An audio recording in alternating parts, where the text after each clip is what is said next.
followed him. And when he was at the place, he said unto them, Pray that ye enter not into temptation. And he was withdrawn from them about a stone's cast, and kneeled down and prayed, saying, Father, if thou be willing, remove this cup from me. Nevertheless, not my will, but thine be done. And there appeared an angel unto him from heaven, strengthening him. And being in an agony, he prayed more earnestly, and his sweat was as it were great drops of blood falling down to the ground.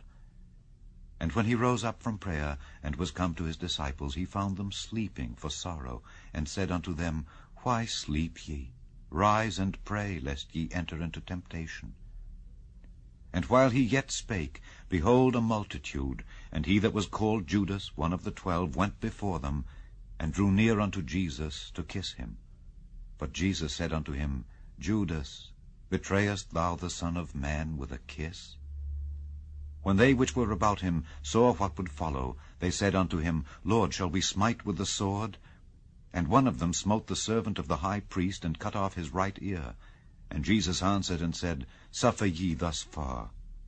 And he touched his ear, and healed him. Then Jesus said unto the chief priests and captains of the temple, and the elders which were come to him, Be ye come out as against a thief with swords and staves? When I was daily with you in the temple, ye stretched forth no hands against me. But this is your hour, and the power of darkness.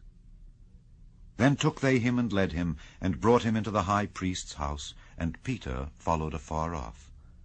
And when they had kindled a fire in the midst of the hall, and were set down together, Peter sat down among them. But a certain maid beheld him as he sat by the fire, and earnestly looked upon him, and said, This man was also with him. And he denied him, saying, Woman, I know him not. And after a little while another saw him, and said, Thou art also of them. And Peter said, Man, I am not. And about the space of 1 hour after, another confidently affirmed, saying, Of a truth, this fellow also was with him, for he is a Galilean. And Peter said, Man, I know not what thou sayest. And immediately, while he yet spake, the cock crew.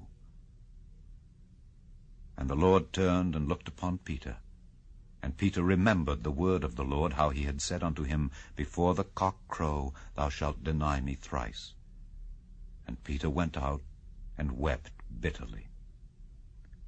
And the men that held Jesus mocked him and smote him.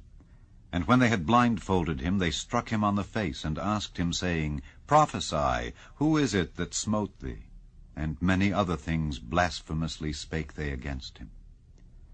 And as soon as it was day, the elders of the people and the chief priests and the scribes came together, and led him into their council, saying, Art thou the Christ?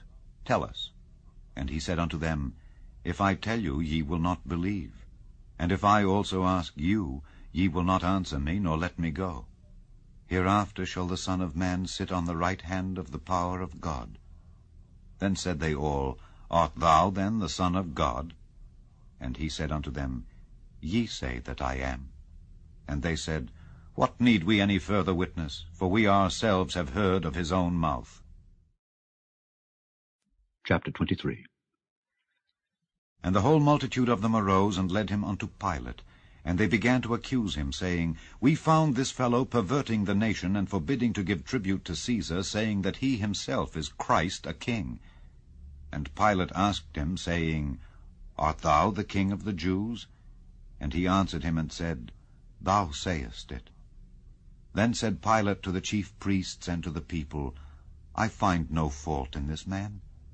And they were the more fierce, saying, He stirreth up the people, teaching throughout all Jewry, beginning from Galilee to this place. When Pilate heard of Galilee, he asked whether the man were a Galilean.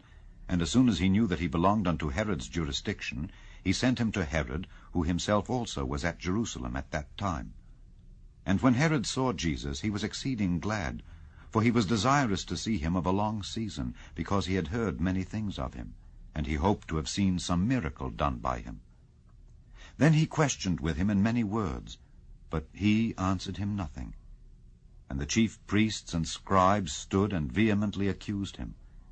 And Herod with his men of war set him at naught, and mocked him, and arrayed him in a gorgeous robe, and sent him again to Pilate. And the same day